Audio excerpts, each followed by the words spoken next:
Buenas noches, bienvenidos al último vuelo del cometa antes de las vacaciones de este verano comiquero que nos hemos montado. Hoy con uno de los personajes, bueno, podemos decir que de los más queridos de toda la esfera del cómic americano.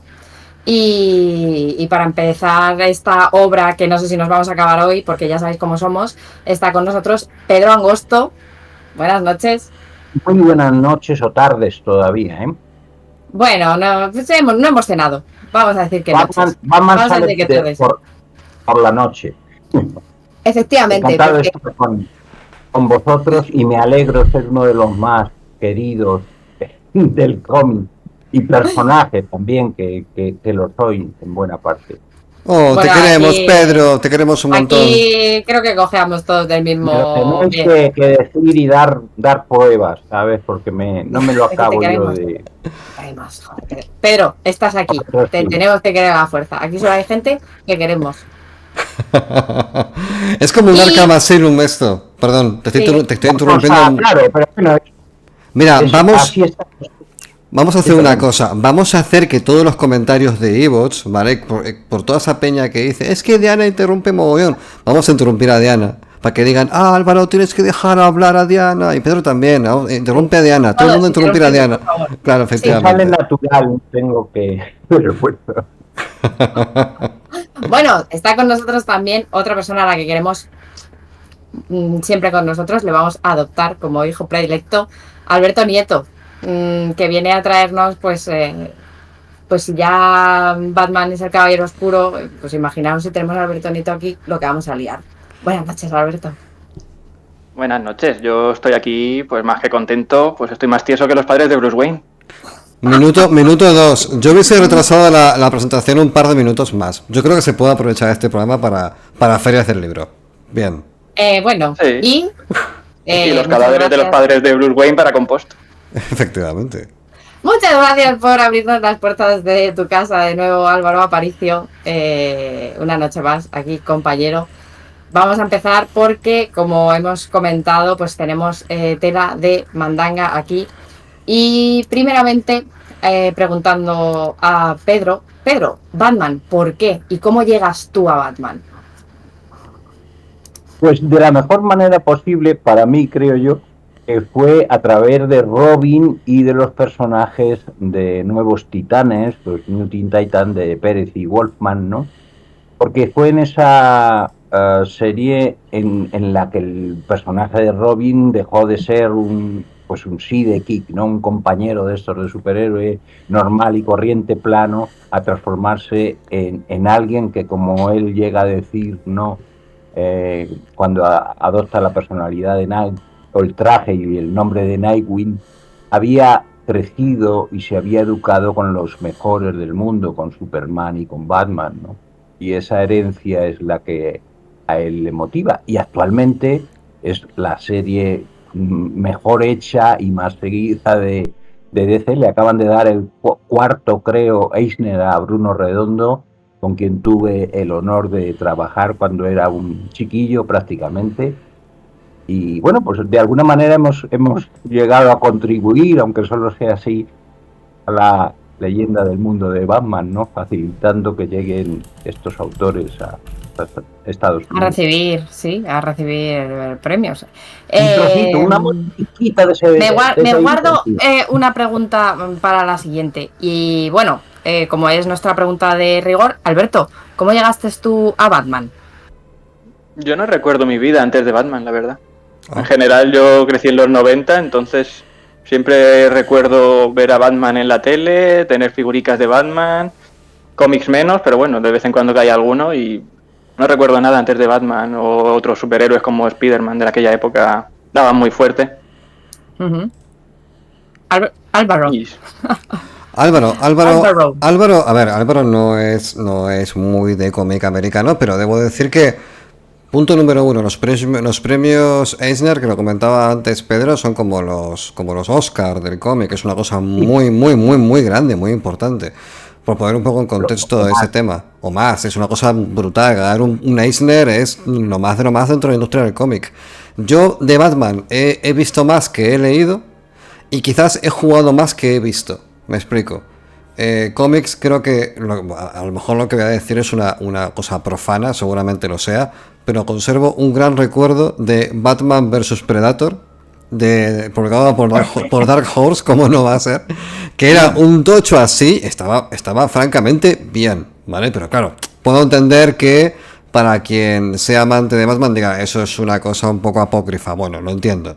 Luego de las series de animación, obviamente, y las películas, como todo hijo de vecino, pero debo decir que con las películas a través de Nolan, que tuvieron esa reinterpretación del modelo del héroe a través de una visión mucho más austera, alejada en cierto modo de lo pulp y más tirando hacia el thriller puro y duro, y luego con los videojuegos publicados, no recuerdo si por Rocksteady o una de estas que hicieron el de Batman Arkham Asylum, que creo que es de los juegos en tercera persona que más veces, durante más horas he jugado, porque pues no lo sé, porque es un pedazo de juego y porque es un juegazo. Es un juegazo y punto. Entonces, sí.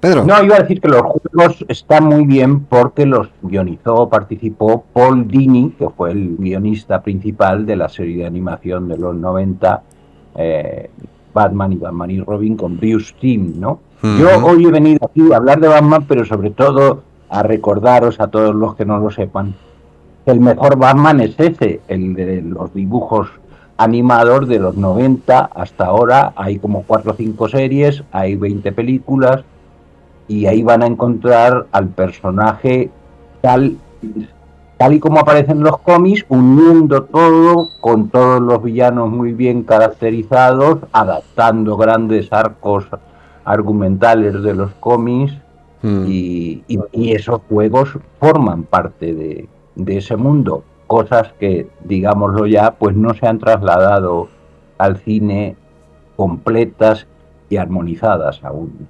Claro. Vale. Bueno, yo realmente también soy una profana del tema. Llegué a través de, creo que el primer cómic en el que salía Batman que tengo es Spawn contra Batman. En la que además creo que no salía muy bien parado Batman, no sé por qué. Premio. Recuerdo. Y bueno, mi cómic, a mí, y esto es una cosa que quiero hablar un poco con Pedro.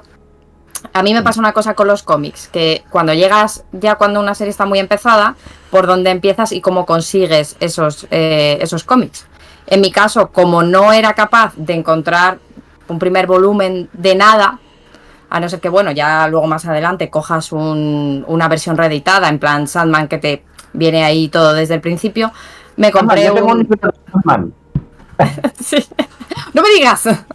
Bueno, me compré el Hijo Rojo, en el que sale Batman, como también me parece a mí uno de los mejores superhéroes, por lo poco que lo conozco, de la esfera de los superhéroes americanos.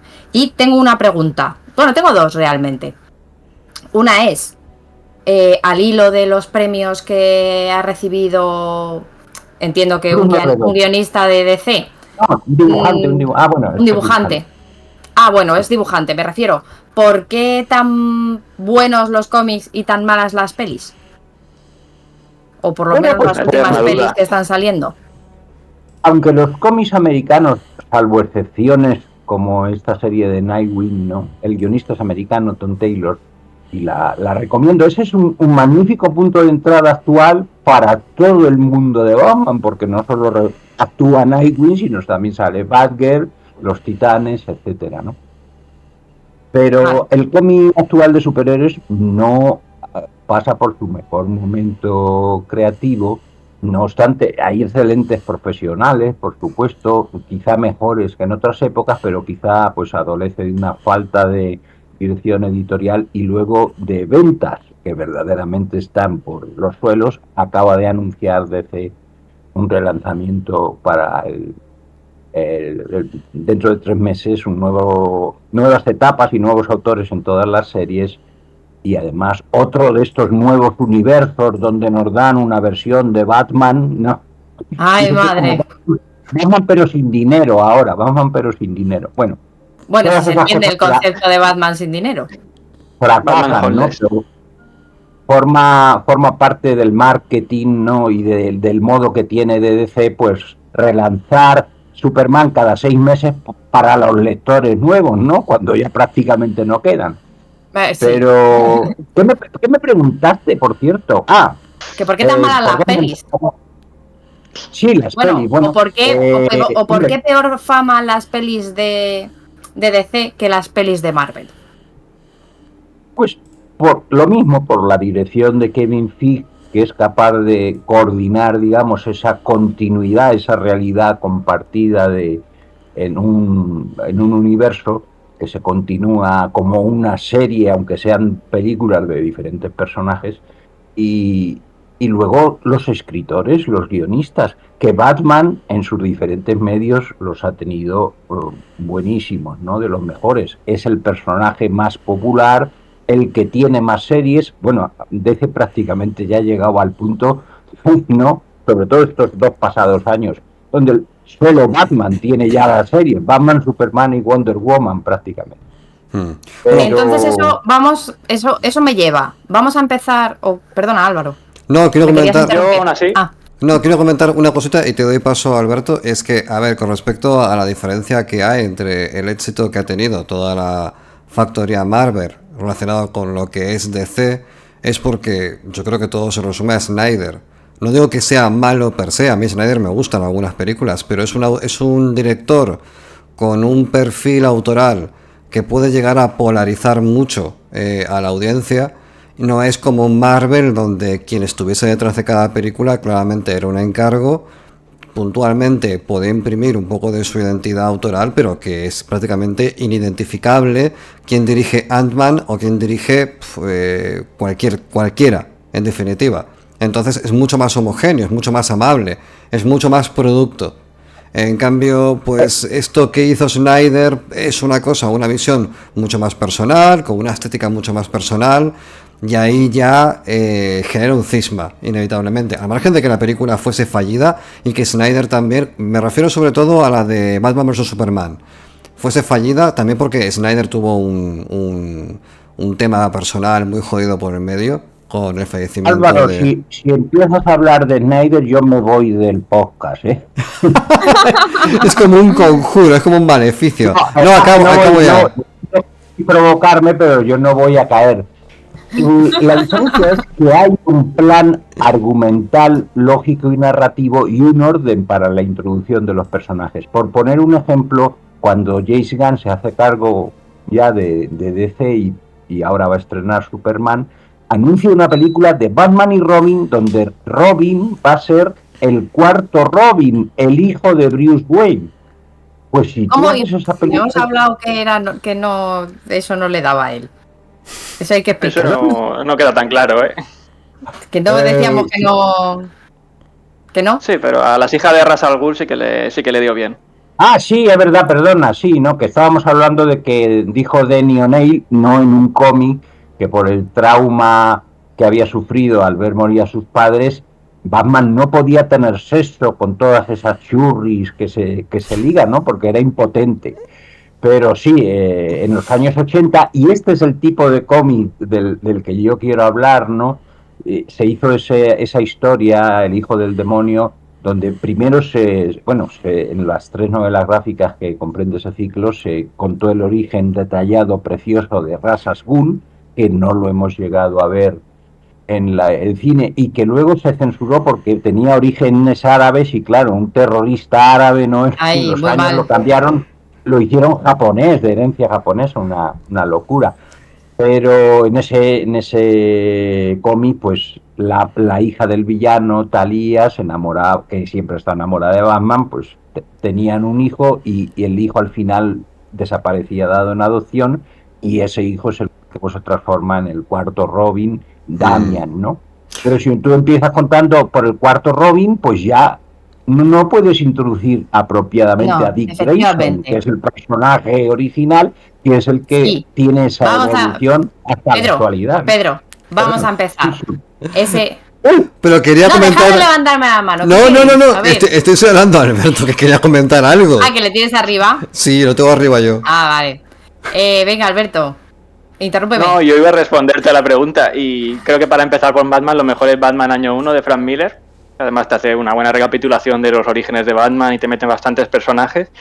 Y luego, pues sí que es verdad que DC y Marvel pues han tenido sus diferencias en las pelis y tal, pero Batman creo que ha sido el mejor parado de los superhéroes de DC.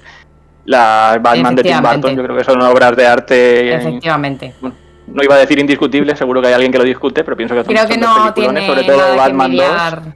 Creo que nada tiene que envidiar esas pelis a las actuales de Marvel. Esas pelis. La trilogía de Nolan, pues ya ha dicho Álvaro que es muy chula. Sí que es cierto, pues hemos tenido un Batman Forever y un Batman y Robin que vamos a dejarlos ahí.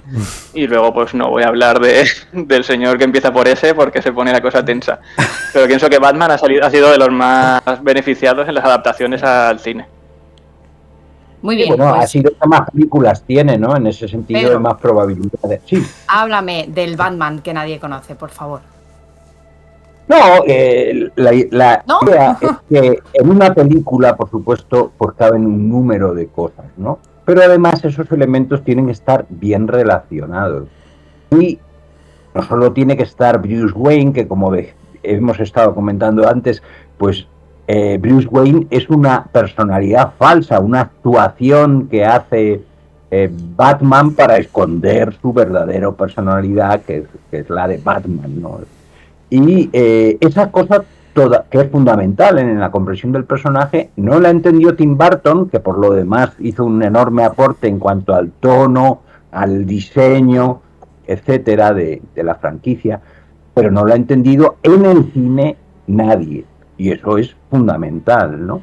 Y así con los demás personajes. Alfred, si queremos ver al verdadero Alfred, pues está en los cómics y está en las series de animación y películas. En el cine, los Alfred que han salido, aunque son grandes actores y demás, pues no lo han reflejado apropiadamente, salvo quizá el más cercano, el propio Burton, ¿no? En sus orígenes. Y así podemos seguir lo mismo con Gordon y lo mismo con, por supuesto, todos los villanos que tienen, gracias a Miller de cómics de Batman que existen, pues tienen una gran complejidad, han protagonizado sus propias series, sus propias novelas gráficas, y yo diría que nunca hemos visto a los personajes, a los villanos de Batman con toda la motivación, la complejidad y la relación. Y el mundo de Gotham, como de cualquier otro superhéroe, está formado, claro, un personaje se define por sus villanos. Sí. A ver, yo quiero comentar una cosa, y es que, claro, lo ha dicho Pedro justamente ahora, la definición de los villanos es lo que hace que al final el héroe destaque. Y en el caso de Batman, yo creo que lo que lo hace tan especial, incluso desde un punto de vista global, al margen del interés estético o de su trayectoria como franquiciado, es el hecho de que dentro del cómic americano, corrígeme Pedro, Alberto y Diana si lo sabéis, pero no sé si existe con este índice de popularidad una figura que explore tantísimo lo que es la mente humana, porque al fin y al cabo, en Batman, con sus villanos, empezando por el Joker, ser el más lejos, que tiene película propia, y es una cosa muy curiosa porque se sale totalmente de lo que cualquier persona que lea o no lea el cómic puede esperar, porque es una película que a Batman ni se le ve ni se le espera, tal es la entidad de la figura. Lo que tienes es algo que va mucho más allá de la lucha contra el crimen. Es una exploración de la mente humana que también se ve en los videojuegos, en menor medida en las películas. Tim Burton hace mucho de esto, aunque lo lleva un poco a la hipérbole, que es un poco el motivo por el cual me agrada menos. Creo que se le va un poco la pinza y a veces el cómo fagocita el sentido general, pero esa exploración de la mente humana, de la locura, y Arkham Asylum creo que es un poco el epicentro de todas esas tramas, es increíble. A mí personalmente me interesa la figura de Batman por sus villanos, por esa cara polifacetada de síndromes, locuras y manías que vienen a representar muy bien cada una de esas figuras. Con el Espantapájaros, que al fin y al cabo es un tío que como villano, no, pues corrígeme Pedro, creo que no hace más que expandir un veneno alucinógeno. Es un médico loco, Harley Quinn también, es una enfermera. El Joker, la procedencia... Psiquiatra, eso, perdonadme, soy un profano. Pero bueno, ¿estáis de acuerdo conmigo? ¿O pensáis que hay algún otro superhéroe que explore de esta manera el tema de la mente humana? Yo creo que todo el arte explora la mente, obviamente, no es una perogrullo, todo arte explora la mente humana, ¿no? En el caso de Batman en concreto, más bien lo que explora es las enfermedades mentales, ¿no? Los traumas, las obsesiones en los villanos, etcétera, y además nos descubre, al contar el origen del villano, cómo hemos llegado hasta aquí, lo cual nos ayuda a comprender al personaje y a comprendernos a nosotros mismos, tanto con los villanos como todos los secundarios, los otros superhéroes, que llega a tener casi 20, ¿no? Actualmente, que actúan en Gotham o que se han inspirado en él, y los secundarios, que son policías, personajes como Leslie Tompkins, la doctora amiga del padre de Bruce Wayne, que lo recoge o hace las veces de su tutor junto a Alfred, ¿no? Esos personajes que aparecieron en los cómics de Batman de los 70, 80 y que luego otros han ido padeciendo después hasta la actualidad, son la verdadera chicha, el alma del personaje, ¿no? Y si no mostramos eso en el cine, por supuesto, porque en una hora no cabe, pues estamos haciendo flaco favor, ¿no? El verdadero Batman está no en esos 3 o 4 proyectos, que por supuesto son excelentes, simbólicos y demás, sino en las series mensuales, donde grandes autores han ido añadiendo progresivamente complejidad a todos esos personajes. Y quería decir, por seguir la jaleta, que en las historias de la Edad de Oro de los años 40, que en realidad pues no las hacía Bob Kane firmaba y cobraba, ¿no? Eran negros que dibujaban por él, y el guionista Bill Finger, que es el que aportó toda la, digamos, base pulp del personaje.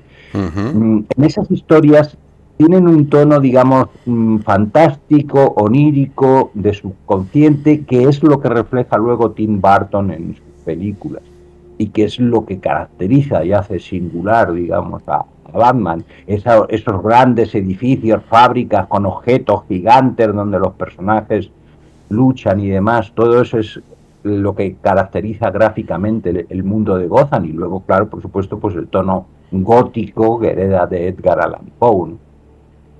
Yo creo que al respecto a eso y lo que decía Álvaro, y ahora te doy paso a Alberto, que querías hacer un comentario, yo creo que incluso la ciudad de Gotham, que yo creo que de alguna manera en la mayoría de las situaciones se nos muestra de noche, es otro personaje más y que caracteriza el mundo de locura, la espiral de locura que es el mundo de Batman, donde estamos todos tocadísimos de la cabeza. Bueno, eso vas descubriendo, ¿no? Que todos tenemos algo de Batman y de Joker y demás, ¿no? Ese cómic que sin embargo luego Alan Moore pues criticó por la violencia y las connotaciones sexuales que tenía, la broma asesina, pues sin embargo muestra una cosa muy importante, ¿no? Ese paralelismo entre Batman y el Joker, donde ambos han sufrido una tragedia, pero a uno el trauma le ha motivado para ayudar a los demás y conseguir que nadie sufra como él ha sufrido, quedarse sin padres, ¿no? Y sin embargo el Joker, ¿no? Pues como ya iba traumatizado por la muerte de su hijo, que, claro, el tener una personalidad, ¿no? Ya de por sí, de ser un don nadie, un fracasado, ¿no? Y eso es el incidente cuando se cae en el tonel, ¿no? de químicos, pues lo desencadena, ¿no? La locura. Pero la locura no viene de los químicos, la locura viene de la incapacidad de relacionarse con un mundo que es imperfecto y dañino, ¿no? En ese sentido, un momentín, Pedro, perdóname por no irnos del tema y darle a Alberto el momentillo para comentar, ¿qué nos querías decir? Y nada, respondiendo a lo que ha dicho Álvaro, al final yo creo que lo que ha definido a Batman son los villanos, sobre todo porque en los años 80 Batman tuvo guionistas que fueron los mejores del cómic. Cuando hablamos del cómic americano muchas veces se hablan de las 3 M's, que son Alan Moore, Frank Miller y Grant Morrison, y cada uno de ellos ha hecho una de las aportaciones más importantes a la historia de Batman. Tenemos la broma asesina, tenemos el Caballero Oscuro y tenemos Arkham Asylum.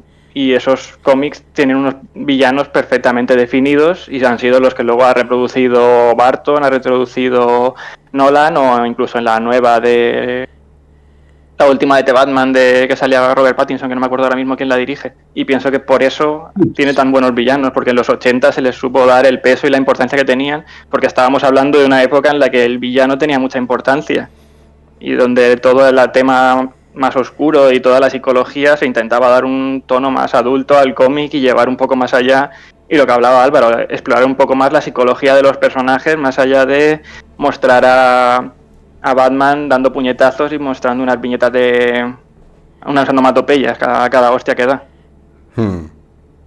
Como en los años 60, si repasamos otra etapa, ¿no?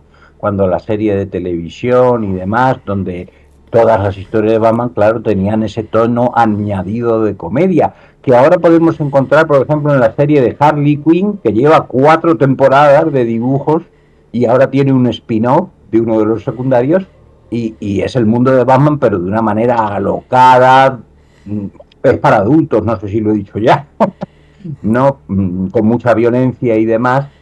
Sí, bueno, es un producto Adult Swim bastante divertido.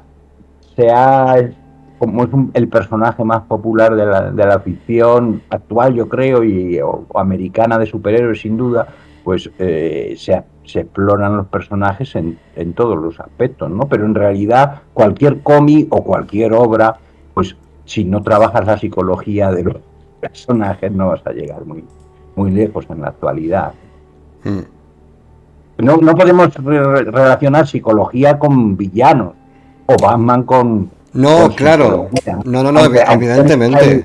Pero tú lo comentabas antes, que al final lo que define a Batman por encima de otros superhéroes, al menos hablamos siempre de lo que es el panteón de los más conocidos, es justamente el interés en definir a sus personajes, a sus villanos, en base a carencias, traumas, cosas manifiestas con las cuales son fáciles de empatizar.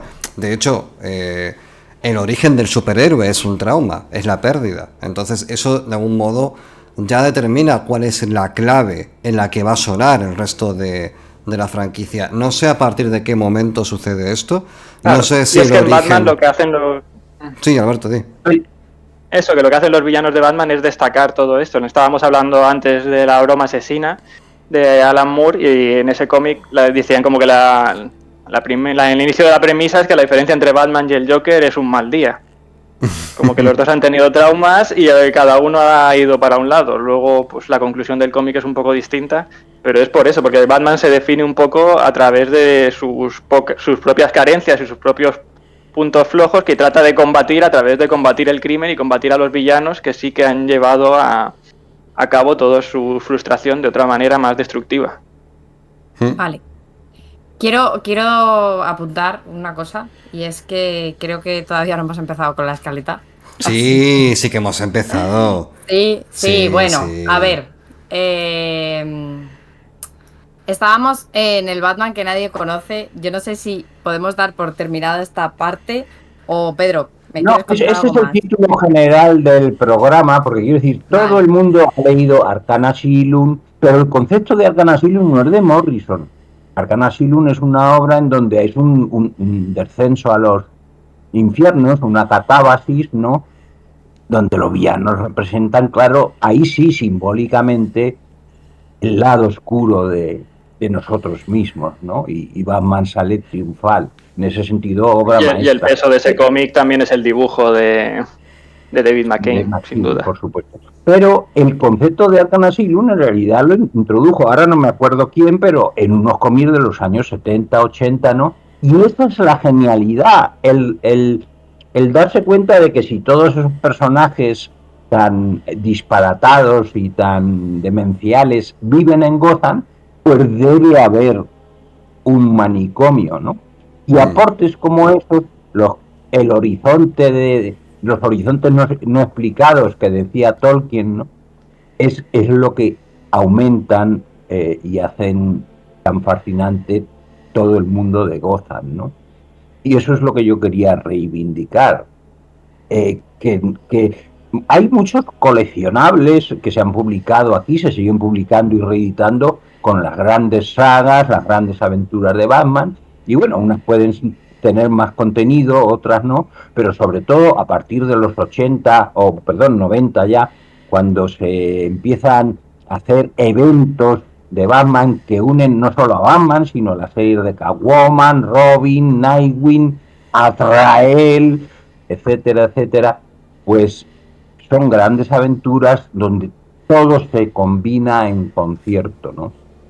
No vamos a poder ver, de momento, no han atinado todavía, digamos, a hacer Robin correctamente, aunque tenía su cosa. O sea, yo defiendo a Schumacher porque en realidad estaba haciendo la versión de la serie de televisión dentro del mundo de Tim Burton, ¿no?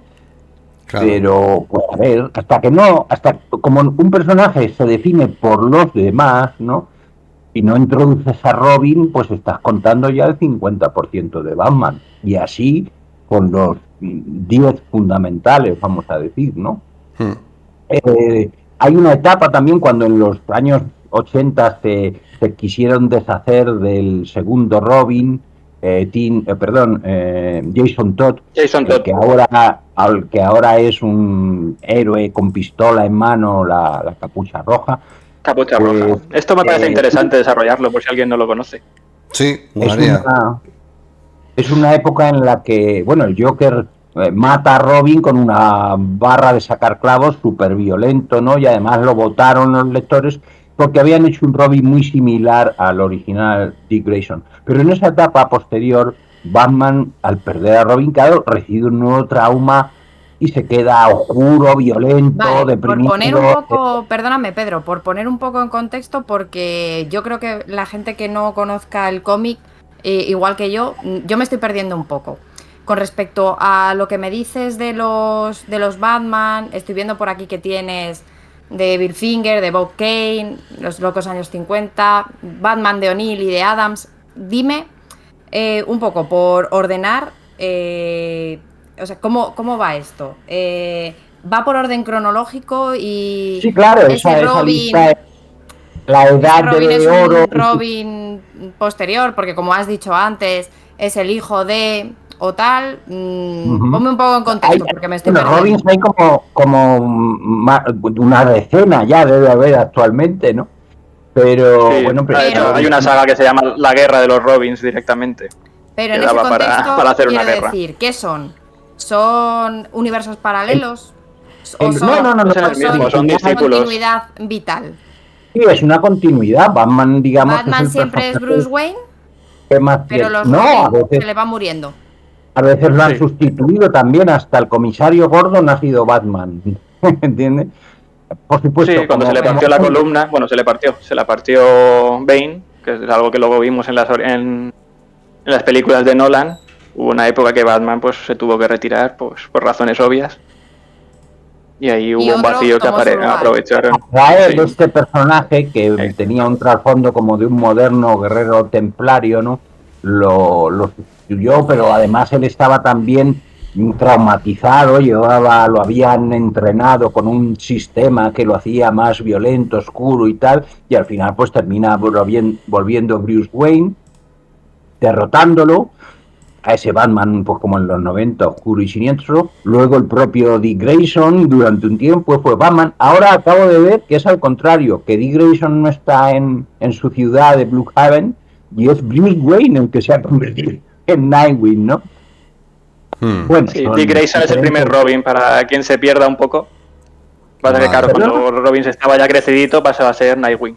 Claro, ¿sabéis Claro, qué pasa? Que al final tenemos, creo que son más de 80 años bueno, 80, 70, no sé cuántos son, de árbol genealógico de personajes que Sí. aparte comparten el mismo título nobiliario, por así decirlo, puede ser extremadamente complejo de seguir.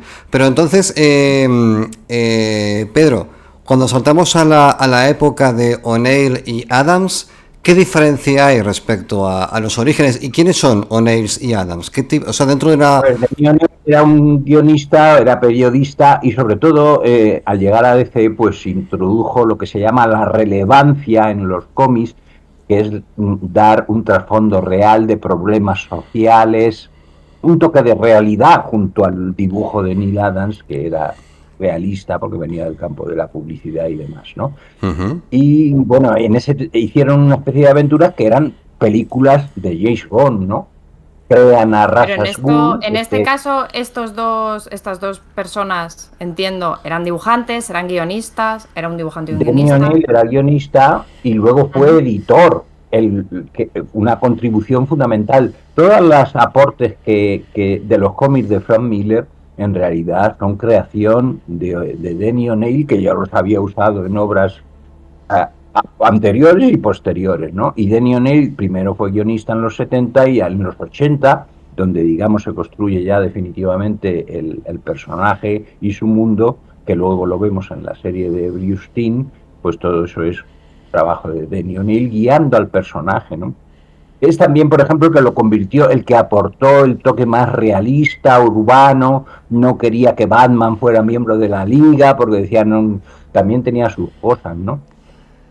Bueno, lo ideal es combinar ambas cosas, el aspecto de urbano, de crimen realista, con, con la parte de superhéroe, ¿no? Y quizá Grant Morrison, cuando guionizó La Serie Regular hace 10 o 15 años ya, es el que mejor ha combinado ambos aspectos, recuperando también todo esas historias surrealistas de los años 50, con alienígenas, con otras dimensiones, con viajes en el tiempo, que forman parte de la mitología de Batman, ¿no? Y que eso sí no lo hemos llegado a ver, y tampoco en muchas series y películas de dibujo, ¿no? Eso pertenece o permanece todavía en los cómics.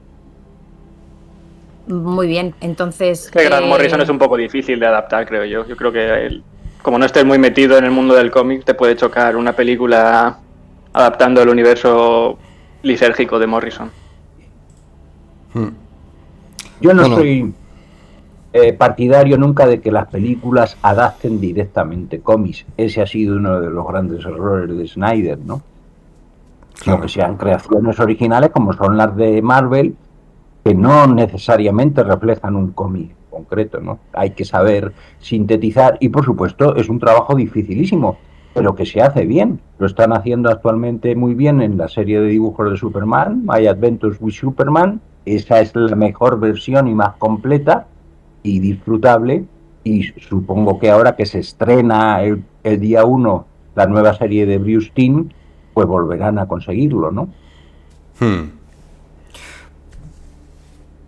Bueno, Yo entonces... creo que quieren hacer un poco la competencia de lo que ha hecho Marvel con X-Men, que ha sacado X-Men 97, que recuperaba un poco la serie de los 90 y lo ha hecho muy bien. Y una vez más DC está intentando imitarlo y vamos a ver qué tal sale. No, en los dibujos esta serie llevaba en desarrollo muchísimo más tiempo que la de X-Men, si no me equivoco. Sí, pues han Pero llegado bueno, tarde. por supuesto, el factor nostálgico para los que vimos la serie en los años 90, pues es fundamental, ¿no? Esperemos que sea exitosa y pueda concluir muchas más temporadas. Ahí han hecho alteraciones también porque es un Batman que prácticamente es full, como en un mundo de los años 40 cuando apareció, ¿no? Pero bueno, esos son detalles. Lo importante es la caracterización. Si me Claro. permitís, que os va a gustar mucho un aporte, quiero recomendar una película que apareció el año pasado, que es Batman, The Doom That Came to Gotham, ¿no? La maldición que cayó sobre Gotham, que es un Elseworld, uno de estos mundos alternativos de DC, pero que sin embargo, con un tono o sea, adaptando claro las influencias Lovecraftianas, Sí. pero que sin embargo en su caracterización y completitud para mí es el Batman mejor caracterizado incluso que en el resto de versiones animadas, ¿no? Es curioso. Un poco para lanzar luz sobre la gente que no sepa lo que es un Elseworlds. Elseworlds fue un sello editorial y básicamente lo que proponían era sacar a los héroes de sus localizaciones habituales y colocarlos en situaciones, contextos, épocas y lugares un poco pez fuera del agua. Creo que es también lo que se ve con el Batman en el Japón feudal, que hay una película de animación de hace un par de años, creo. Sí. Ahora están volviendo a hacer cómics Elseworlds, ¿no? Por ejemplo, pues el original y mejor, yo diría, es Batman Gotham by Gaslight, donde Batman se enfrenta a Jack el Destripador, ¿no? En ese sentido, pues una versión gótica y sherlockiana de Batman. Ahora están haciendo una secuela, me temo que bastante inferior. Pero ese no es Batman a luz de gas, también hay una adaptación y es un cómic bastante potente. Sí, hay una película también magnífica donde supieron además cambiar, recrear, digamos, el argumento para que nos sorprendiese también al final, ¿no? Esto que caracteriza a estos Batman, cuando habláis de series y de diferentes guionistas, por ejemplo, que me hablabas del Batman del guionista O'Neill, o ahora que tienes en la escaleta el siguiente ítem, que es Englehart y Rogers, ¿qué podríamos decir que caracteriza, por ejemplo, a ese Batman de O'Neill? En esos, claro, cada vez que llega un guionista, los dibujantes ahora varían mucho más, en esa época eran más constantes, pero utiliza un set diferente de secundarios, de villanos. En el caso de Englehart y Rogers, es un cómic de Batman con el tipo de continuidad que se tenía en Marvel, ¿no? Y muy bien dibujado, y con unos villanos que empiezan no solo a luchar contra Batman, sino a pelearse entre ellos, como sería lo normal, ¿no? Ese es el aporte. ¿Podríamos decir que Batman o sea, que lo que caracteriza a este diferente Batman son los villanos y que él responde a esa villanía? Bueno, y los secundarios, ahí estaba Silver St. Claw, que la acaban de recuperar, por cierto, sorpresivamente en la serie de Superman de dibujos. Lo importante, lo que hace verdaderamente bueno a una versión de cómic es un guionista que haya leído todos los cómics anteriores, o su mayoría, y sepa combinar, no dejar toda la etapa inmediatamente anterior en el olvido y hacer lo suyo, ¿no? En ese sentido, de nuevo, la etapa de Grant Morrison, como digo, en las dos series es la que combina y recupera más cantidad de elementos, ¿no? Pero luego ha habido guionistas como Greg Rucka, Ed Brubaker en los años 90 o 2000, que trabajaron todo ese mundo de policíaco de Gotham, la serie del departamento de policía de Gotham, que aquí se llamó Gotham a secas, ¿no? Pero estaba basada en esos cómics que fueron muy buenos y donde eran los propios policías los que luchaban contra los supervillanos. Y bueno, claro, es que no hay que olvidar que Batman sale de una serie de detectives, sale de un detective comic. Claro. En efecto. Y una pregunta, Pedro, una preguntita. Hasta el punto en el que estamos entrando poco a poco en base a la cronología de la escaleta en los 60, 70, 80.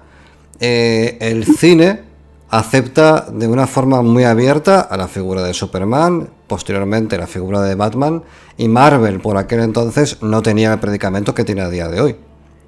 Entonces, ¿por qué en aquel entonces, dado que muchos de los superhéroes que a día de hoy son los iconos de Marvel ya existían, ya tenían un tratamiento similar en muchos casos, ¿por qué se adelanta DC en esa recepción del público masivo? Ese salto al cine, que es un poco la consagración de la figura como elemento pop, ¿a qué se puede deber? Sobre todo a la serie de televisión de Batman, ¿no? Aunque Superman la había tenido antes, pero fue muchísimo más popular, y el Superman de Donner, que sigue sin casi, bueno, no quiero comparar, ¿no? Porque no hay necesidad, pero el Superman de Donner es un mito hecho cine, ¿no? Y además anclado en la realidad americana, en los campos de trigo, ¿no? De Kansas en este caso. Eso le dio una ventaja a DC y posteriormente Tim Burton es que acertó en muchísimas cosas, aunque en otras, para mi versión, ¿no? El propio Joker y demás, ¿no? El mejor Joker, o el Joker como es en realidad, es el Joker que interpreta Mark Hamill. Con ese, no es solo un asesino, no es un psicópata, no es un, ¿no? Sino que es ese personaje que es bromista y que tiene que tener unos diálogos muy chispeantes, ¿no? Claro. Y esto, Jack Nicholson, por supuesto, era una... Primero, no se parece físicamente al Joker. El que se parecía al Joker era... ¿cómo se llama? Edward Ledger. El que hizo la banda sonora, el hombre anteriormente conocido como... Como Prince. Prince, exactamente, ¿no? Prince en un vídeo de musical era el Joker disfrazado, ¿no? Pero bueno, pues no se parecía y la interpretación que hizo está muy bien, los diálogos están muy bien, pero realmente no era el Joker, ni el Joker, por supuesto, es el hombre que mató a los padres de Batman, sino que es un ratero, espera, pues Melón. sí, cualquiera. Yo quiero que nos hables más sobre eso, porque claro, todos los que hemos visto las pelis de los 80 y los 90 pensamos que efectivamente el Joker es el que mató a los padres de Bruce Wayne con esa frase. Además, has visto, ¿no? ¿Has oído cómo era? ¿Has Sí, oído ¿has hablado alguna vez con el demonio a la luz de la luz? Eso. Pero no fue él. Y hay un episodio de una de las series de animación que se llama Brave and the Bold, que también era Batman en un tono de los años 50 y 60, el Batman que sonríe, el Batman que no es un amargado, nocturno, tal, ¿no? El Batman que sonríe en No confundir con el Batman que ríe. Sí, también. En un episodio cuentan o muestran ese origen que es que los mató un ratero casual, pero sin embargo pues le dan otra dimensión donde digamos se cierra el ciclo y más drama, claro, recibe su castigo, ¿no? Y esa serie es buenísima, salen un montón de superhéroes haciendo team up, haciendo equipo con Batman. Recuérdanos el nombre, porfa, Pedro. ¿Cómo se llama? The Bold, el valiente, bueno, no, así se llama, ¿no? En inglés, el bravo y el valiente, o el arrojado, pero el productor ha trabajado toda su vida, que es Jace Tucker, con Bruce Timm, ¿no? Y es una de las series que continúan, como también hay otra serie que quizás se conoce poco, de hace unos años, se llama Beware the Batman, en donde hacía pareja no con Robin, sino con Katana. Pero son magníficas versiones y tanto, eso es el Batman que nadie conoce, por así decir, pero que son horas y horas de divertimento de primera calidad, muy bien escrito y con increíble profundidad. Pero una pregunta, Pedro, en la etapa, por ejemplo, de Englehart y Rogers, que estaba leyendo antes un artículo mientras hablabas, que nunca llegaron a conocerse físicamente, colaboraban bajo el mismo paraguas, pero que no tenía una relación personal como tal. Batman estaba de moda el personaje, quiero decir, los cómics de Batman. ¿Dónde estaban? En los años 70, 80, primeros de los 80, y no, el personaje era simplemente un superhéroe más, entonces seguía vendiendo mucho más Superman.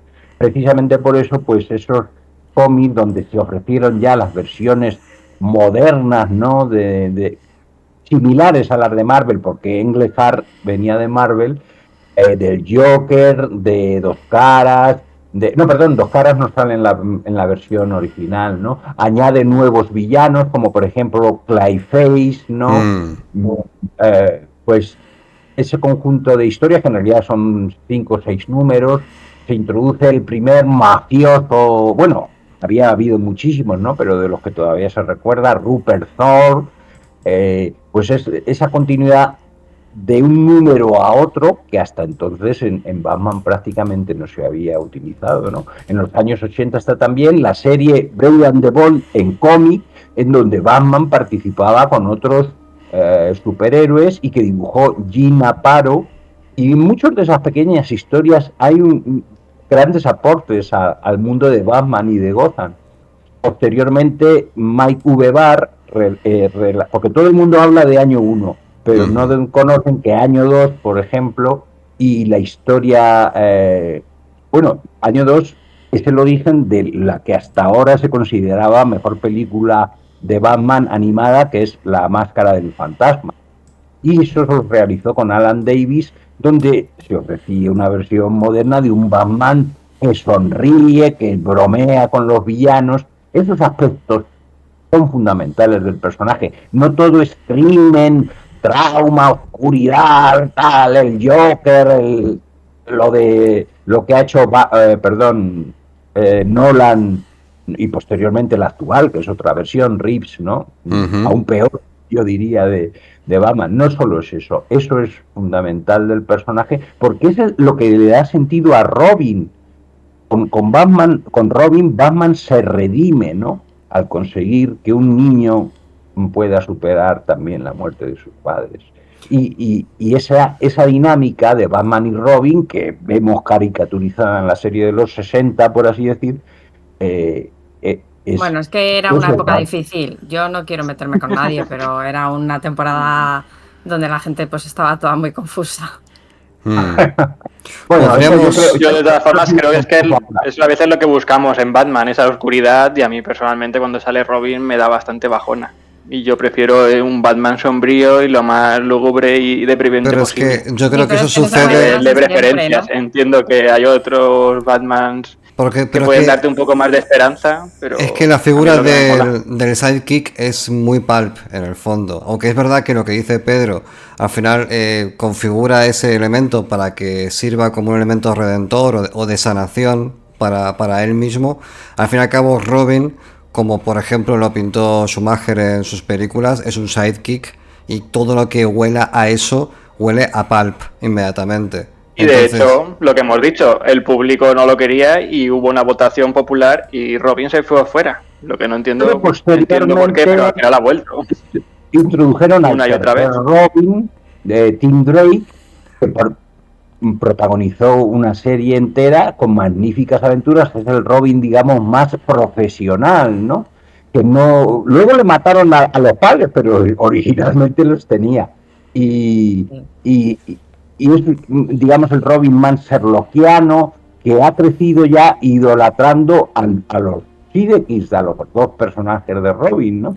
Yo creo que no se puede llegar a ningún personaje diciendo esto que tiene el tal personaje, por ejemplo, Robin, no sirve, o el aspecto histórico no sirve.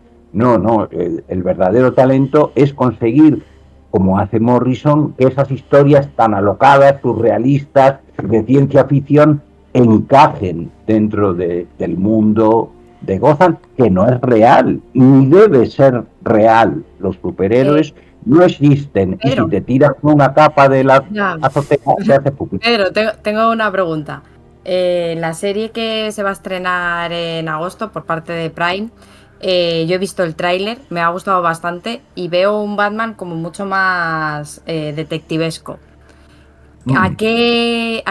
¿Alguna de las series que nos has comentado, a cuál de ellas se puede parecer más? Aunque esto sea un producto original.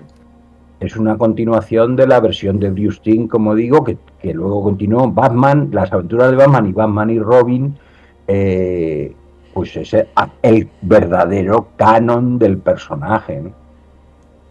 O sea, que podríamos hablar del verdadero Batman, más, pues eso, yo lo he visto recopilando pruebas y cosas así, sí, que, bueno, pero por ejemplo, en las películas nunca le he llegado a ver. Una cosa... En la última un poquillo más. Una cosa es decir, va a ser de detective, como en la película de Matt Reeves, donde no adivina nada, solo se pasea por las escenas del crimen y todos los demás son los que le dan las pistas, ¿no? Una cosa es decir, va a ser de detective, y otra es hacerlo, ¿no? Por supuesto, mostrarlo como una mente detectivesca es fundamental para el personaje. Eso en el cine no se ha hecho todavía. Bueno, si queréis podemos saltar a un punto de inflexión que creo que es bastante importante, porque al menos yo como profano lo he oído mencionar millones de veces, que es la etapa de Dark Knight, con, bueno, año 1, año 2, con Miller y O'Neill. En ese punto, que nos hemos saltado un par de ítems, pero creo que de alguna manera nos hemos tocado de forma coyuntural. Se nos va a acabar el programa, tú tranquilo. Ya lo sé. Pero en este punto, Pedro, ¿qué destacarías del punto de Dark Knight? Este Batman que ya supongo que se va acercando 80-90, que sí que tiene que empezar... 86. Bueno, pues el aporte, yo creo, de Dark Knight, bueno, es la historia del héroe retirado, ¿no? Que luego se ha vuelto a hacer hasta con Lobezno, ¿no? En Logan y demás, que vuelve a la carga. Es una historia, además, que Miller no había leído ni un número de Batman. Lo que había hecho es ver la serie y los villanos tan geniales de la serie de televisión, que aportaron también muchísimo a la caracterización. Después de Hamill, el mejor Joker es el de George Romero, sin duda, ¿no? Pues se centra en ellos, en Catwoman, en Joker, en Dos Caras. Como he mencionado fuera de micro, ahí se queda claro que la misión de Batman no es derrotar al villano y encerrarlo, sino rehabilitarlo, ¿no? Es fundamental, claro, para que supere no solo Batman el trauma, sino también el villano.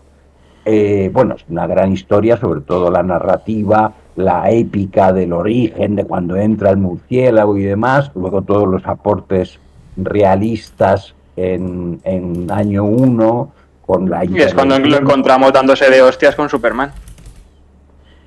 Ajá. Eso está muy mal hecho y por eso de aquellos polvos estos lodos. ¿Pero por qué? Está muy mal hecho. ¿Por qué? Superman son superhéroes y llevaban en los cómics colaborando pues desde los años 60 durante... Por eso ya era hora de que hubiera rifirrafes.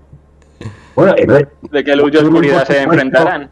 Hay cosas que Superman nunca va a comprender ni falta que le hacen, ¿no? Y en ese sentido Batman es necesario. Pero si son dos héroes, ¿por qué se van a tener que pelear? ¿Por qué dices necesario para Superman Batman? Es un poco... Pero que Batman es más idealista, ha tenido una vida buena, nunca va... Eso es algo que yo experimento en estos días, por desgracia. Afortunadamente, pues las personas que me rodean sí tienen esa capacidad, creo yo, de entender cuando tienes un trauma de que todos los llevamos en mayor o menor grado, ¿no? Pero hay que saber empatizar hasta con los supervillanos. Por eso Batman no mata al Joker, lo que sí hace en Dark Knight, sino que lo encierra, porque es que si lo matas, pues no eres mejor que el Joker, eres el Joker. Y eso nos lleva a lo que ha dicho antes Alberto, del Batman que ríe, ¿no? Que es una versión alternativa donde Bruce Wayne se ha convertido en el Joker. ¿Y el Joker en Bruce Wayne? Sí, no? También, ¿no? Sí. En el mundo de Flashpoint. No, en Flashpoint es el padre de Bruce Wayne. El padre se convierte en Batman y la madre... Uy, qué cacao. Vale, no lo expliqué. ¿Qué cacao? No lo expliqué, da igual. Yo diría que no es así. Da igual, el tema es, yo esta etapa en la cual Dark Knight, este resurgimiento de la figura con Miller un poco como banderizo principal, es la que realmente se podría decir que esta pelea de titanes, que al fin y al cabo imagino que lo harían con la bendición de DC, porque yo no sé qué procedimientos o protocolos editoriales hay que poner en movimiento para decir... Vamos a hacer que nuestros dos personajes más relevantes se den de hostias. Era la época de novelas gráficas, entonces como que te podrías salir de la línea regular y hacer algo que se quedara ahí encapsulado. Y fue cuando se empezaron a hacer cosas interesantes como la muerte del Capitán Marvel y yo creo, pues este yo creo pedazo que es de una cómic. Pregunta recurrente y todos los versus alguien versus alguien. Yo creo que han explorado. Yo creo que es la pregunta más recurrente entre los superhéroes. ¿Quién gana a quién? Entonces, yo creo que es inevitable por un lado y bastante divertido de ver, a mi parecer. Yo entiendo que es innecesario cuando sigues una línea argumental, pero bueno, divertido por otro lado, ¿no? Bueno, pero yo entiendo los dilemas que, al menos yo no me he leído el cómic original, yo me he visto la película de Snyder, así que mis referencias son cinematográficas, pero las motivaciones que tiene Batman para plantarle cara a Superman en un momento dado, más allá de paranoias y cosas que no están ahí, es que si una persona es capaz, por muy buena que sea, de tener todo el poder, ¿quién vigila al vigilante? Tiene que haber un Batman. Claro. Claro, es que veníamos de eso, veníamos de los Watchmen y veníamos del conflicto y al final, pues sí, serán dos superhéroes, pero yo creo que no serían amigos en ninguna realidad alternativa porque es muy raro que dos personas tan distintas se puedan llevar bien y pues el ejemplo lo tenemos al final en la política, dos personas que piensan muy distinto, pues mientras no se salga el tema, pues pueden estar a buenas. Pero cuando estamos combatiendo el crimen y diciendo esto es la justicia y cada uno tiene su parte de justicia, pues es normal que entraran en conflicto. Yo creo que era algo necesario en aquella época. Claro. Pedro. Pero Era un mensaje político que de Frank Miller, Superman era una caricatura del personaje de Superman, que era un esclavo del presidente, ¿no? En ese cómic. Está bien empezarlos, evidentemente son aportes, pero es un mensaje erróneo en cuanto al cómic de superhéroes, porque si ambos son miembros de la Liga de la Justicia, ¿no? La justicia es una, no hay. Luego en nuestro mundo sí, no. Pero es verdad que llega un momento en que incluso Batman se harta, ¿no?, de esa Liga de la Justicia. Sí, forman los Outsiders. Se forman los Outsiders. Mike Barr, este guionista que yo digo, para mí es uno de los mejores, y los dibujó Gina Pano en los años 80, y Batman colaboraba con otros superhéroes, ahí se presentó a Katana, ¿no? Y estos son los cómics que a mí me gustan, ¿no? No, estoy solo, aislado y tal. Pues si promovemos la dinámica de conflicto, de versus, eso es una cosa de videojuego, tal que para apretar un botón está muy bien, pasas el rato, mejor todavía si lo ha escrito Paul Dini, ¿no? Es más de aventura, tiene otras cosas, pero no nos mejora, porque los superhéroes no están ahí solo para entretenernos y pasar el rato, sino como dice el propio Dick Grayson, los lectores también hemos crecido con Superman y Batman como modelos, y si tenemos algo de bueno alguna vez, pues lo debemos a ellos y a otros muchos personajes de ficción, ¿no? Si empezamos ya porque los héroes tienen que pelearse, pues de ahí hemos perdido la batalla humana, real, histórica, y la de nosotros con nuestros propios demonios. Bueno, pero bueno, también les hace un poco más humanos, yo creo. Yo, por un lado, creo que los hace más humanos, porque al fin y al cabo son imperfectos. Por muy bondadosos que sean, la figura imperfecta a mí me atrae un poco más. También es verdad que no deja de ser la debacle que se monta en Marvel con la guerra civil, donde unos están a favor de entrar en el sistema del gobierno y otros quieren mantenerse al margen del gobierno. Al final, ¿qué hacemos? Porque, quiero decir, incluso las películas de Superman, esta de, no recuerdo cuál es, en la que aparece, bueno, es que siempre es el mismo actor, no recuerdo qué película es la primera o la segunda, de la nueva generación del tío este. ¿El hombre de acero, dices? El hombre de acero, a mí me gustó bastante los dilemas que plantea. Eres un tío muy poderoso, haces cosas realmente muy buenas, pero es que has destruido media ciudad. Si te pones a analizar y atomizar todo el conflicto que se genera a partir de las consecuencias de esos actos, hay mucha desgracia soterrada. Entonces, analizar esas zonas grises a nivel de superhéroe, a mí me parece apasionante. Claro, yo es que no creo que sea malo, de hecho es el detonante también de Civil War, tanto en la película como en el cómic. ¿Hasta qué punto está fuera de la ley? Y ni siquiera es algo nuevo, era algo ya que en los 80 planteó Adam Moore con sus Watchmen. Sin conflicto no hay historia, ¿no? Claro. Pero en el género de superhéroes convendría que, a pesar de sus diferentes enfoques y la manera en la que han crecido, lo decía fuera de micro, lo podemos ver en la segunda temporada de My Adventures with Superman, la diferencia entre Supergirl y Superman, ¿no? Entre la buena crecimiento y la formación y un personaje que no ha tenido esa aporte, ¿no? Esa riqueza, ese gran don de sentirse querido y aceptado, de no sentirse un outsider como lo eran los de Batman.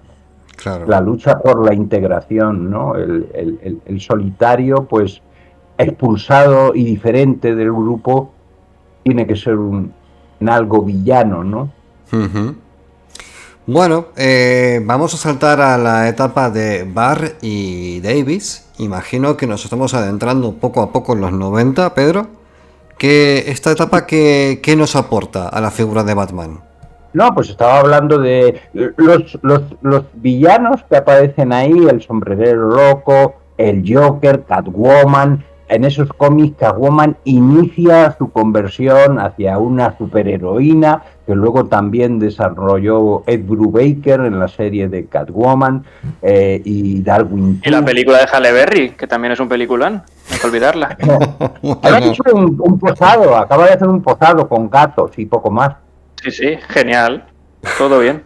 Todo bien. Pues ese es un Batman lúdico, como digo, divertido, pero donde los villanos ya tienen toda su caracterización psicológica. Ahí sale el espantapájaros y aparecen esos secundarios, Lily Talking, James Gordon, que de alguna manera también por los aportes de O'Neill y Miller ha fagocitado prácticamente a Batman. Lo podemos ver en la última película que se ha hecho, de la que ahora va a aparecer ese spin-off de Penguin, ¿no? Que bueno, viene a ser todo eso de las precuelas, ¿no? ¿Qué pasó antes? ¿De dónde viene? Y tal. Se hace en año 1, año 2, año 775. Es también una fiebre, y mientras que un aporte, un flashback, digamos, es interesante ver de dónde viene el personaje, pero no hay que supeditarlo a las aventuras. También se ha hecho mucho trabajo y es muy interesante para ver de dónde viene Batman, los llamados años perdidos o años de formación, ¿no? Que es ese flashback que muestra Miller en año 1, donde él ha estado recorriendo el mundo, entrenando con los mejores maestros para convertirse, pues digamos, en ese luchador definitivo.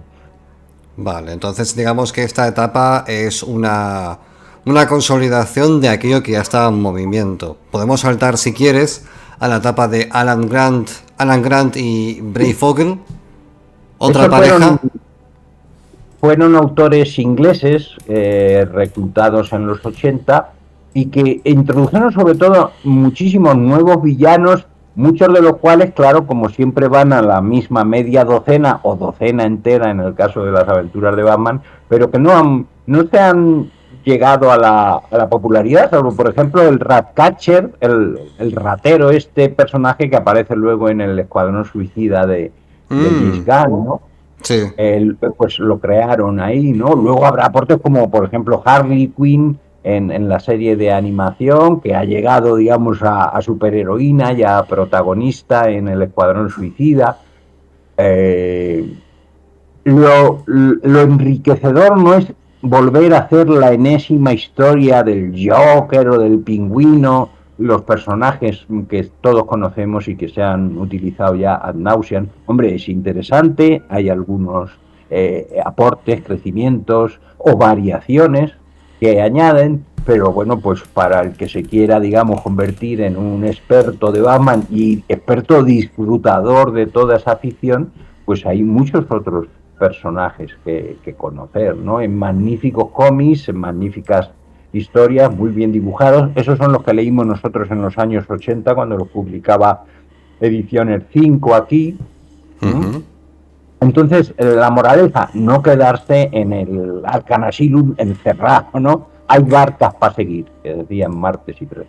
Pues mira, vamos a dejarlo aquí, pero no vamos a chapar ya todavía. Vamos a dejarlo a las puertas de las primeras películas, porque creo que vale la pena hacer una segunda parte de Batman con las películas ya en movimiento, con toda la industria cinematográfica, con nuestro querido Hierofanto Oscuro afilándose las garras, porque la parte del cine él la pilota bastante. Pero antes de chapar, creo que podría ser el momento ideal para hacer algunas preguntas un poco peculiares, en el sentido de que, bueno, si cada generación o cada pareja de guionista e ilustrador han planteado su propio plantel de villanos, claro, habrá un fondo de armario de villanos, muchos de los cuales ni nos habremos enterado, me refiero a aquellos que consumimos nada más que la superficie del personaje. ¿Qué villanos destacarías de ese fondo de desconocidos, como el que comentabas Pues mira, antes? hay una... el ventrílocuo, por ejemplo, lo introduce Alan Grant, ¿no? Y ese sí se ha sido adaptado en dibujos. Pero acaban de reeditar una miniserie o volumen ahora recopilado que se llama Arkham Asylum Living Hell, me parece, que lo escribió Dan Slott, que es un gran guionista que trabaja principalmente en Spider-Man, en Marvel, y donde se exploraba el mundo dentro de Arkham Asylum, pero sin Batman, ¿no? Dedicado a los villanos. Y ese es como ese proyecto existen, bueno, docenas, ahora ya no los tengo en la cabeza, ¿no? Donde todos esos personajes son interpretados, ¿no? Antes hemos nombrado la corte de los búhos, que es un concepto ya moderno del año 2000, es una sociedad secreta que vive dentro de Gotham. Luego están las aventuras también que introducen lo sobrenatural, que se puede ver perfectamente en esta versión Lovecraftiana, pero también en muchos otros proyectos. Y sobre todo donde Batman colabora con otros superhéroes, con Zatanna, ¿no? Yo qué sé, lo que no debemos hacer es elegir uno, o dos, o tres, elegirlos todos. Yo tengo una pregunta. Hazte con todos. Yo tengo una pregunta, Pedro. De todos estos villanos que finalmente se redimen, pero luego vuelven otra vez a lo mismo, de los que se rediman, dime, porque yo sé que me acuerdo de estos cómics que tú has dicho que son los que empezamos a leer nosotros, los de los 80. Había un personaje que a mí me hacía me hacía especial tilín, que creo que se llama Anarquia, que luego sí se hace bueno. Bueno, ¿no? Sí, bueno, era una especie de superhéroe anarquista, ¿no? Creo que luego llegaron a establecer que era el hijo del Joker o algo así. Y que lo crearon, además lo creó Alan Grant también en los 80, ¿no? El Acertijo, por ejemplo, ya en historias escritas por el propio Paul Dini en una gran etapa, creo que después de la Red Morrison o antes o a la vez, se convirtió en un detective privado, ¿no? En lugar de estar continuamente cometiendo crímenes y resolviendo acertijos o adivinanzas y demás, pues trabajaba como detective y llegó a colaborar con Batman. Pero este era el que hacía Jim Carrey en las películas. Sí, que es una magnífica interpretación basada a su vez en la de la serie de televisión. Sí.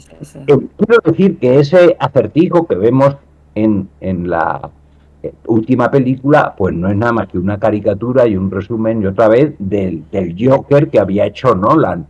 Ese no es el acertijo. Claro. Bueno, y por ir acabando, hemos hablado de un montón de títulos referenciales. Habéis mencionado un buen puñado que a mí me sonaban la mayoría, pero si tuviésemos que introducir a un lector profano en el mundo de Batman, pero que no sea aquellos que ya hemos mencionado, uno que sea especial pero más desconocido, ¿cuál mencionarías y por qué? Pues estos que acabo de nombrar, por ejemplo, si lo importante no es que el cómic se refiera al inicio, sino que sea un gran cómic. Y por supuesto, pues ya, todos llegamos tarde. Yo también llegué cuando estaba Batman empezado. En ese sentido, si dice que voy a coger uno, recomiendo estos de Mike Barry y Alan Davis, donde se introduce este villano, ¿no? Que es el Segador, que son magníficos cómics y que han dado la mejor película. Aunque hay otras películas, por ejemplo, ¿cómo se llama el de Jeff? De Long Halloween, los cómics de Long Halloween, también es una recopilación de los grandes villanos de Batman en una gran historia. Los cómics no están realmente bien, pero sí se han hecho una película en 2 partes, que es una introducción y una película, 2 cintas magníficas. Yo creo que por lo que has comentado, Pedro, lo realmente interesante quizás no es tanto meterse con los cómics, sino que a lo mejor las películas son mucho más accesibles. Las películas no, pero las películas animadas, que sí, repito, a eso me refería, hay como, perdona, las películas hay como 20 Y en algunas ocasiones esas películas, digamos, aportan una a la otra, ¿no? Son continuidades en sí. Se introduce a Damian, todas sus aventuras, y desembocan en ese Long Halloween, ¿no? Por ahí pueden encontrar fácilmente órdenes de visionado. ¿Cómo empezaría con Batman? En animación, con Máscara del Fantasma, sin duda. Y a partir de ahí pueden seguir, y las series hasta la actual, Brave and the Bold, Beware the Batman, Batman y Robin. Esa es la forma más sencilla. Y luego pues pueden acercarse y comprar el cómic del mes. Los de ahora los está dibujando también otro español de Granada, Jorge Jiménez, con grandes guionistas que yo ya no he llegado a leer, pero que por supuesto también han trabajado otros aspectos de Batman, su relación con Catwoman, yo qué sé, ¿no? Es inabarcable por un humano. Ni siquiera yo los he leído todos, imaginad. Vale. Alberto, ¿qué querías decir? Perdona, que te he cortado antes. Sí, nada, yo la verdad es que recomendaría uno que no es el más pop, bueno, como ya hemos mencionado un poco todos los clásicos, y ahora acaba de mencionar el largo Halloween, que también es de los mejores de Batman. Uno que a veces que se queda muy olvidado, es una historia de Batman bastante independiente, se puede leer sin haber leído nada y sin conocer a Batman, es de... Bueno, ¿qué sucedió con el Cruzado Enmascarado? ¿Se llama así? ¿Qué sucedió con el Cruzado Enmascarado? Sí. Vale. Es como también una serie independiente. No, es un cómic corto. Ah. Uf, no me sale ahora el nombre, madre mía.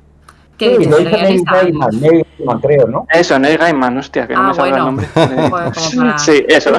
Bueno, existe una serie en los del calor así, y luego hizo Gaiman esa versión. Sí, hay montones, sí, montones de... Se inspiró un poco en... Sí, Alberto. ¿En qué se inspiró? Sí, nada, él se inspiró un poco Hubo una historia final de Superman, un posible final que escribió Alan Moore, que se llamaba ¿Qué sucedió con el hombre del mañana? Y en una época en la que Batman parece... Bueno, los cómics de DC pues a veces matan a sus superhéroes y luego los resucitan. Y después en la época del Batman Rip, pues Neil Gaiman escribió ¿Qué sucedió con el Cruzado Enmascarado? Y es como una reconversión de Batman en varias posibilidades, con un toque muy poético, con un dibujo encantador. Es una historia, es un poema, es una canción de cuna, y es un cómic muy distinto y lo recomiendo bastante porque es algo que se suele quedar bastante olvidado. Mola. Esa es mi aportación. Pues aquí hemos tenido la opinión de nuestros dos expertos de hoy. ¿Chapamos ya? Bueno, nos vamos de vacaciones. Vacaciones, ¿no? ¿Qué pasa, Pedro?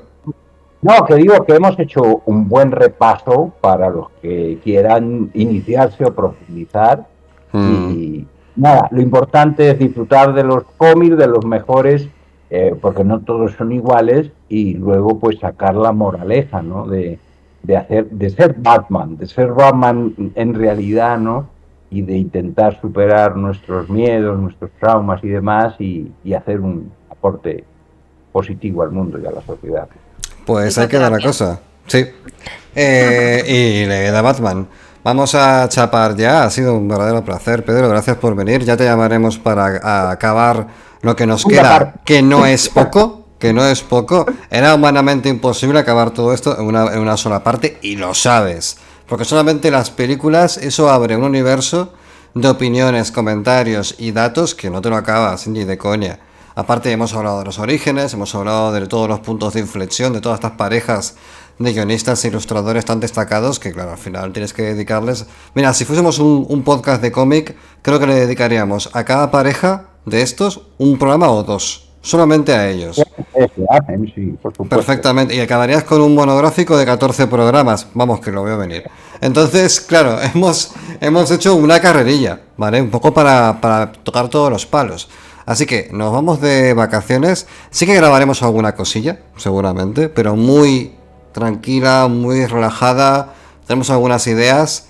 Ya veréis, cuando emerjamos en iVoox como El vuelo del cometa ha publicado un nuevo programa, es que ese día estábamos sin ganas de ir a la playa. Así que vamos a dejarlo aquí por hoy. Pedro, muchas gracias por venir.